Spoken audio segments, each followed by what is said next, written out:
ஆலோ cylinder என்பதை உள்ளீடற்ற உருளை என்று கூறுவார்கள். அப்படின்னா என்னம்மா?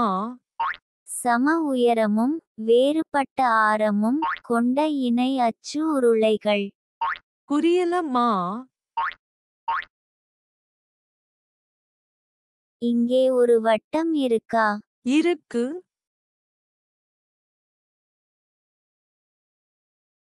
இப்போ இன்னொரு வட்டம் இருக்கா? இருக்கு. எப்படி இருக்கு? கொஞ்சம் பெருசா இருக்கு. இந்த இரண்டு வட்டங்களும் இணைகிறதா? ஆம். இதை செங்குத்தாக மேலே எழுப்பினால் ஒரு வடிவம் உண்டாகிறதா? ஆம். இந்த வடிவத்தை உள்ளீடற்ற உருளை என்று கூறுவார்கள்.